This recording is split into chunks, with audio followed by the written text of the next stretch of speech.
Construisons notre pays, économisons l'énergie. Laetitia, sur Énergie Nouvelle-Calédonie. Inside. On s'informe, on se détend, on décrypte les tendances. C'est Inside sur Énergie. Avec Ford en avril, profitez d'une offre spéciale garantie entretien et mobilité sur le Ford Ranger. Plus d'infos sur Facebook Ford Nouvelle-Calédonie. 9h12 à l'écoute d'Énergie. Je vous le disais tout à l'heure, ce matin, on parle du salon Préventical qui aura lieu ce jeudi 18 et vendredi 19 avril. Ça se passe à la Maison des Artisans. C'est la 6e édition et on en parle. On parle de la sécurité et de la santé au travail en compagnie de Jean-Yves Mény. Bonjour Jean-Yves. Bonjour. Alors Jean-Yves, tu es ergonome de métier, co-organisateur du salon pour le groupement professionnel de la santé et de la sécurité au travail, connu sous le sigle GPSST. Merci d'être venu ici en studio. On va parler bien de ce salon Préventical. L'inauguration, c'est demain. Avant, on va commencer par une question très généraliste, mais importante. Qu'est-ce que la sécurité au travail ? Effectivement, c'est très généraliste et très large. Donc la sécurité au travail, c'est permettre aux salariés de venir gagner leur vie, pas la risquer ou la perdre. Donc ne pas avoir d'accident ou de mourir au travail, donc ou d'avoir de maladies professionnelles. Parce qu'on pense souvent aux risques physiques, par exemple porter un casque quand il y a un danger imminent dans le bâtiment, etc. Mais ça concerne bien sûr également les risques psychosociaux, c'est bien ça. Alors la sécurité au travail, la santé sécurité au travail, comme son nom l'indique, reprend tous les maux possibles du travail, que ce soit les maux physiques ou les maux psychologiques. Ouais. Et quelle que soit la partie du corps qui va être exposée ou qui pourrait avoir une atteinte. Donc que ce soit les mains, la tête, les pieds ou le corps entier, voire le cerveau, on essaye de protéger tout le monde. Ouais. Donc c'est le postulat de départ qui est finalement assez simple. Toute activité professionnelle peut engendrer des risques et donc ça concerne la sécurité du travailleur. Alors bien sûr, selon le domaine dans lequel on travaille, on imagine qu'il y a des degrés plus ou moins élevés en termes de sécurité. Oui et non, parce qu'effectivement, quand on regarde les origines des accidents du travail, les premiers signes depuis très très longtemps, depuis plus de 40 ans, les premières causes, c'est la manutention manuelle ou la manipulation d'objets au poste de travail. D'accord. C'est-à-dire que faire un faux mouvement pour attraper un stylo, attraper un casque, attraper n'importe quoi, fait partie de ces 30% d'origine d'accident du travail. D'accord. Et vous êtes ergonome en plus, donc voilà. vous connaissez à rayon. Aménager le poste de travail permet effectivement d'être plus confortable et de mieux travailler. Ouais. Alors on va peut-être parler des choses qu'on peut améliorer au quotidien. Mais avant cela, la sécurité au travail, c'est la responsabilité de l'employeur ? Oui et non. Ouais. Parce qu'effectivement, si on prend le code du travail, l'employeur doit assurer la sécurité et protéger la santé physique et mentale des travailleurs. Donc effectivement, c'est son obligation puisqu'il paye les salariés pour venir travailler. Ouais. Mais l'article LP 261-10 dit « Chacun est responsable de sa sécurité et de celle des autres du fait de ses actes ou omissions au travail. » Donc le fait de ne pas protéger un collègue ou de le laisser se mettre en danger fait partie aussi des risques et des choses qui peuvent être pénalisables par l'employeur vu le règlement intérieur. D'accord, donc on est même responsable de ses collègues, c'est ça ? Ah bah oui, bien sûr. Ouais. Attention, t'attrapes pas bien ta souris.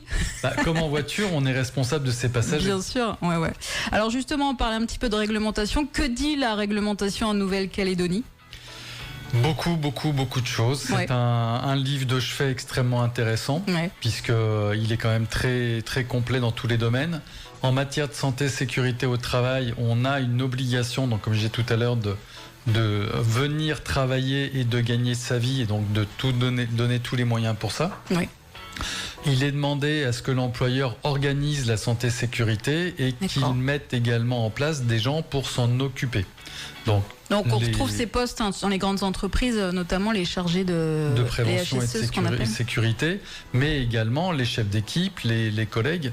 L'organisation dépend de l'employeur, voire de son responsable sécurité. Par contre, l'occupation de la santé-sécurité, c'est de l'affaire de tous et des chefs d'équipe. D'accord. Si on a besoin d'informations, parce que c'est un vaste domaine, vers qui on peut se tourner en Nouvelle-Calédonie assez simplement ? Alors, donc justement, ce que j'allais continuer à dire, Dans le code du travail, il est dit que lorsqu'on ne peut pas avoir les moyens d'organiser en interne, on doit faire appel à des entreprises extérieures, des cabinets de sécurité. D'accord. Donc quand on a besoin de conseils, on peut toujours se retourner vers l'inspection du travail, puisque c'est le rôle des inspecteurs du travail et du service prévention d'accompagner les entreprises. Ouais. Le service prévention des accidents du travail et maladies professionnelles de la CAFAT est également là pour aider les gens, qui sont ces deux organismes partenaires avec le MEDEF du salon. Et après, donc, on peut se tourner vers le GPSST, où on a regroupé des experts en 2014 de telle manière à avoir une réponse globale pour les entreprises, puisque moi en tant qu'ergonome, donc j'ai un peu l'habitude de m'occuper de l'ensemble du corps, mais les risques psychosociaux, je ne les maîtrise pas forcément à fond. Ouais. Donc je fais appel à un psychologue du syndicat. D'accord. Justement, donc c'est la vocation de ce fameux groupement dont vous faites partie. Vous êtes combien de professionnels à faire partie de ce groupement ? Une petite dizaine d'experts. Donc, dans tous les domaines. Dans tous les domaines, que ce soit donc, en ergonomie, en santé sécurité au travail, en évaluation des risques, en formation. On est donc une petite dizaine à réussir à apporter de l'aide aux entreprises et à s'entraider les uns les autres. Depuis 3 ans maintenant, on a également créé le club des préventeurs, puisqu'on constate que les responsables sécurité dans leur entreprise sont tout seuls, ont parfois du mal à être entendus ou se faire entendre. Ouais. Et donc on a décidé de créer un réseau leur permettant de se connaître, de se regrouper, de faire partie et d'avoir accès aux experts du GPSST. Et donc on fait une dizaine de petits déjeuners par an pour leur permettre sur certains thèmes d'avoir un apport théorique et pratique, donc de faire de la formation professionnelle. D'accord. Et donc il sera possible évidemment au cours du salon de nous rencontrer et d'adhérer à ce club. Bien sûr, puisque la santé et la sécurité au travail, ça passe aussi par la formation des salariés. Tout à fait, ça passe par la formation des salariés et en même temps un encadrement et un recyclage quasiment permanent. D'accord. Puisque c'est permanent, c'est tous les ans, tous les 2 ans, où il y a des... C'est en permanence, puisqu'effectivement on constate sur la route que les gens ne respectent pas le code de la route. Malgré le rappel des règles. Exactement. Permanent. Et donc dans le monde du travail, ils ont la même démarche malheureusement, c'est les mêmes. Que ce soit un conducteur de voiture ou un conducteur de pelle, c'est la même personne. Et donc il est important régulièrement de faire des rappels sur les règles du travail, et grâce à l'évaluation des risques professionnels, on a défini quels étaient les risques auxquels le salarié est exposé, et donc comment on attend de lui qu'il travaille en sécurité pour lui comme pour ses collègues. Est-ce qu'il y a une prise de conscience en Nouvelle-Calédonie ? Est-ce que je veux dire, les gens au bout d'un moment se disent oui, c'est pour moi qu'on le fait, etc., pour que je travaille dans de meilleures conditions, ou il y a encore un petit peu une barrière chez peut-être certains corps de métier plus que d'autres? Alors, oui et non, parce qu'encore une fois, on constate depuis 2009 que la loi du pays sur la santé et sécurité au travail est sortie et a demandé à ce qu'on fasse de l'évaluation des risques dans toutes les entreprises. Ouais. Et donc, en même temps, qu'on mette des plans d'action. Et on constate effectivement une diminution des accidents du travail avec et sans arrêt. D'accord. Et par moment également une diminution des maladies professionnelles, ça dépend des années. D'accord. Mais effectivement, depuis plus de 10 ans, la baisse est réelle en matière des accidents du travail. Les gens se protègent mieux. Nous, on espère effectivement que nos actions servent à quelque chose. Bien sûr, donc il y a quand même un effet qui est positif. On parlait d'une loi du pays de 2009, il y en a une plus récemment également ? Pour l'instant, en matière de santé et sécurité au travail, il n'y a pas eu d'évolution sur la santé et sécurité au travail dans le sens large, dans le sens strict, pardon. Par contre, dans le sens large, on a l'année dernière une loi de pays qui est sortie sur les relations de travail. D'accord. Où là, le gouvernement a publié un texte qui s'appelle « L'égalité réelle entre les femmes et les hommes ». Et donc ce texte qui permet de meilleures relations de travail pour que les gens n'aient pas de risque ni de harcèlement sexuel, ni de harcèlement moral, ni d'autres atteintes potentielles d'un point de vue psychologique. Ouais. Donc cette loi du pays est sortie l'année dernière. Et l'égalité réelle entre les hommes et les femmes, ou entre les femmes et les hommes parce que c'est le titre exact, entre les femmes et les hommes, elle est demandée et on tend vers ça au niveau salarial, c'est-à-dire que travail égal, salaire égal, ça paraît tout à fait normal. Oui. Mais tous les ans, donc nous on fait un salon de la prévention où on essaye de réunir des gens pour améliorer les conditions de travail, pour exposer leur savoir, leur matériel, leurs moyens.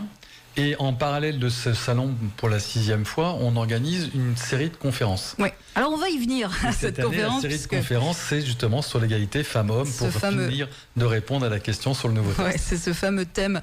Le salon Préventical, c'est la 6e édition, on vient de le dire. Ça commence ce jeudi et vendredi. Oui. Donc pour les horaires, jeudi c'est de 8h30 à 16h30, voilà, c'est bien ça. Tout à fait. Et vendredi de 8h30 à 15h30, 16h. Voilà. Un petit peu plus tôt parce que c'est vendredi. Mais après, la sécurité ne s'arrête pas à une heure précise. Bien évidemment. Alors, ce salon, c'est principalement dédié aux employeurs, aux salariés, aux professionnels.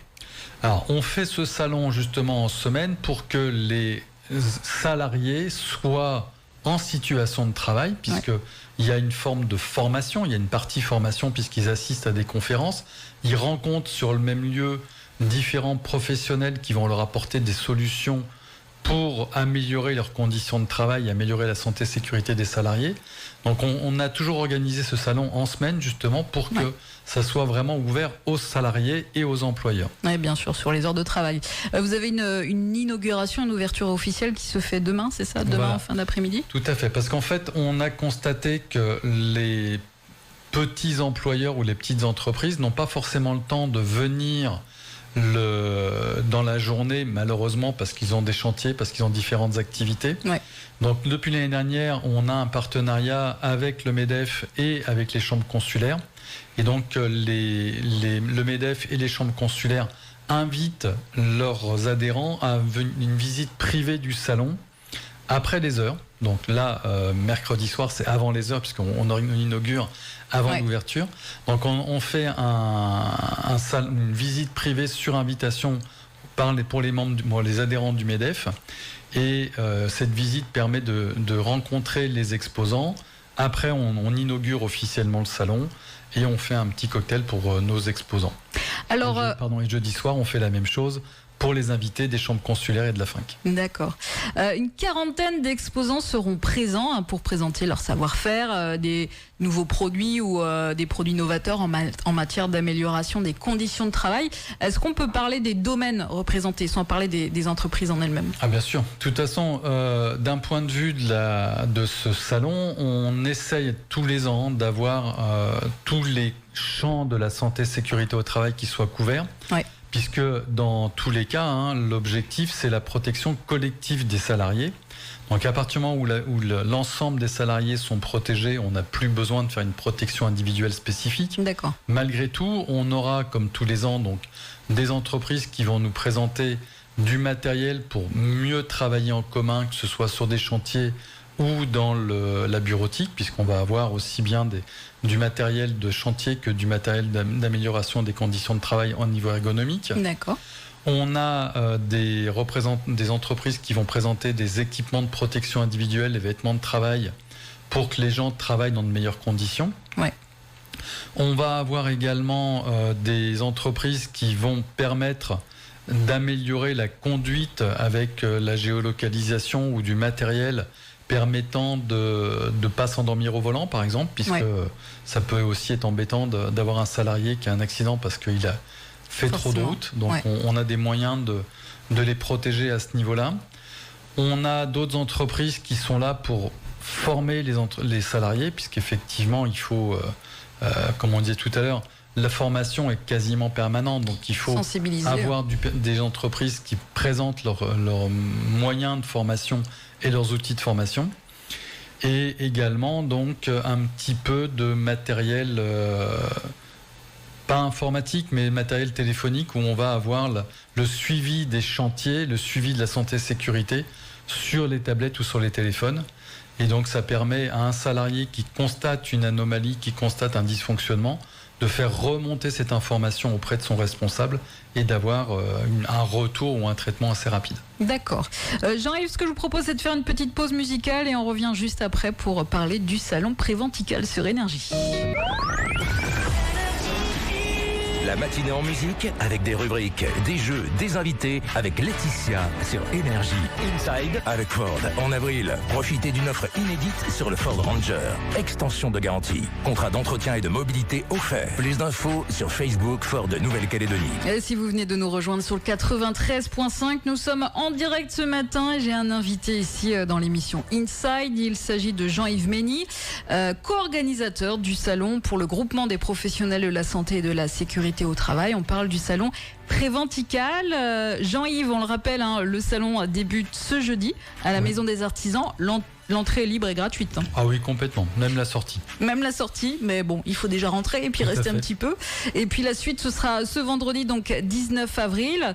On parlait bien sûr de la quarantaine d'exposants qu'il y aura sur place. Et puis du fait que ce salon s'adresse forcément aux professionnels, aux salariés, à tout le monde qui travaille. Je voulais juste rebondir un petit peu à la rubrique à l'instant qui parlait des réseaux sociaux de TikTok. Ça, c'est un vrai risque au travail, le temps passé justement sur les écrans. Alors effectivement, le retour, donc le travail sur écran peut être extrêmement perturbant. Le code du travail rappelle que normalement on doit avoir une pause écran régulière quand on fait de l'informatique, quand on fait de la bureautique. C'est quoi régulière? C'est comme la voiture toutes les 2 heures ou... Ah non. Régulière, ça veut dire que normalement on ne devrait pas rester plus d'1 heure à fixer un écran. D'accord. Parce qu'effectivement, après, il va y avoir une sécheresse oculaire, il va y avoir d'autres atteintes au niveau de la mise au point des yeux, donc une fatigue qui va gêner et abîmer la vue, permettre une dégénérescence plus rapide de la vue plutôt que l'abîmer. Mais quand on parle de pause écran, ça veut dire que je m'arrête de regarder mon écran, je peux répondre au téléphone, je peux parler avec un collègue, je peux faire d'autres choses. Je peux aller me faire un café, faire une petite pause. Et quand on fait une pause écran, on fait une réelle pause écran. On ne brandit pas son smartphone, c'est ça le message. Et surtout, ce qui se passe, c'est qu'à partir du moment où je vais travailler sur un écran d'ordinateur avec la tête droite, je vais avoir qu'un poids de 5 kg à peu près à supporter sur mes épaules. Et quand je regarde un écran d'ordinateur ou de téléphone avec la tête vers le bas, j'ai 27 kg de pression sur les épaules. Donc c'est 5 fois plus lourd. Et donc c'est aussi pour ça qu'on a de plus en plus de douleurs cervicales. Ça explique les maux de dos, n'est-ce pas? Tout à fait. Alors, le salon Préventical, il y a un thème et il y a également des conférences et pas que des exposants. Le thème cette année, on en parlait un petit peu tout à l'heure, c'est l'égalité femmes-hommes. Vaste sujet donc. Qu'en est-il vraiment de cette égalité en Nouvelle-Calédonie aujourd'hui, en 2024? C'est un peu justement la question qu'on pose à nos intervenants, puisqu'effectivement, tous les ans, on demande à des exposants de venir parler, de présenter leurs nouveautés ou leurs produits novateurs. Et en même temps, en parallèle, on organise une série de conférences. Cette année, le thème, donc, c'est égalité femmes-hommes. Et là, comme je disais tout à l'heure, la loi du pays demande à ce qu'on arrive à avoir une égalité réelle, mais c'est pas toujours vrai. Que ce soit, par exemple, au niveau du port de charge. Les femmes sont limitées à 15 kg, les hommes à 30. Donc déjà, la loi n'est pas égalitaire. À côté de ça, il est certain qu'on va avoir, par exemple, les signes de l'infarctus du myocarde qui ne sont pas du tout les mêmes chez la femme que chez l'homme. Donc une femme qui s'attend à avoir mal au bras ou dans le côté gauche, elle ne saura pas qu'elle est en train de faire un malaise cardiaque puisque c'est pas du tout ces signes-là qu'elle aura. D'accord. On a effectivement le fait que la parentalité demande à s'améliorer et avoir des aides et du temps aussi bien pour l'homme que pour la femme. Donc tout ça, on va en parler pendant le salon. Et la loi demande à ce qu'une jeune mère qui veut reprendre le travail puisse tirer son lait, voire allaiter son enfant. Qu'il y a une salle ou un endroit qui soit prompt à ça. Voilà, qu'on puisse au moins tirer le lait ou pouvoir allaiter son enfant avec un aménagement horaire. Mais le médecin de KNS va venir nous parler des problèmes liés au fait d'être en travail posté à 12 heures et dépendre d'un transport en commun. Donc on ne peut pas partir plus tôt ou arriver plus tard. Donc il va y avoir ce genre de choses qui va être expliqué par le médecin de KNS, le médecin du travail de KNS. On a également donc une psychologue qui va parler, elle, des addictions et des effets sur l'homme ou la femme. D'accord. Et Paul Deligny, donc un des psychologues qui est membre du GPSST, a 2 conférences, une sur la charge mentale et l'autre sur le sexisme, sur les habitudes du sexisme, parce qu'effectivement, on sait qu'il y a des stéréotypes de genre où on s'attend plus à avoir une secrétaire qu'un secrétaire. Oui, bien sûr. Et de plus en plus, on a des métiers qui sont pour tout le monde, quoi. Bien sûr. Ouais. Alors, jeudi, c'est pas moins de 8 conférences, hormis l'ouverture, bien sûr, et la fermeture du salon Préventical. Ce sont des conférences toutes les heures, mais en format très court. Hein. Oui, alors toutes les heures, les conférenciers donc démarrent, font une petite conférence qui va durer entre 15 et 25 minutes maximum. Et après, donc, on a un échange avec la salle jusqu'à 45. D'accord. Donc 45 maximum. Et ça permet d'avoir un petit quart d'heure de battement entre 2 séances pour que les gens puissent visiter tranquillement le salon et revenir à la conférence suivante. D'accord. Et également que le conférencier puisse s'installer tranquillement. Est-ce qu'on doit s'inscrire pour ces conférences ou c'est vraiment entrée libre ? Alors, on a prévu une centaine de chaises dans la salle. D'accord. Et la salle est grande, même pour ceux qui resteraient debout derrière, il n'y a aucun souci. Voilà.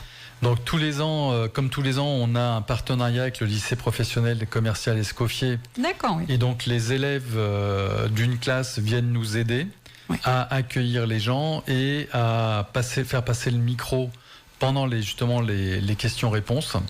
Et donc cette année, c'est la classe dont c'est les métiers de l'accueil qui viennent. Oui.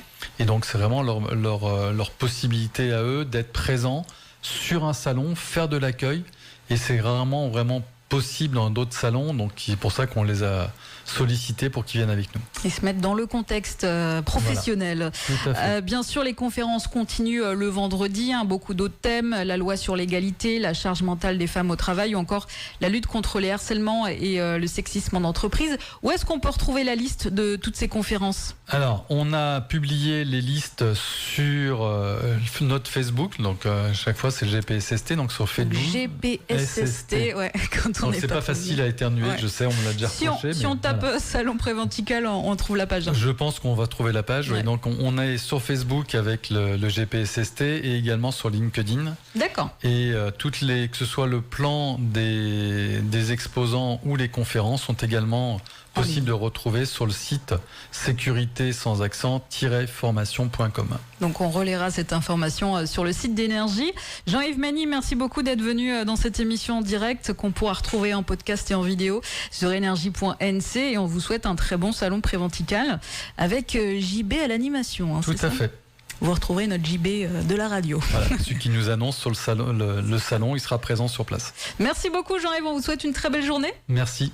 La musique continue sur Énergie, The Ben Camino tout de suite.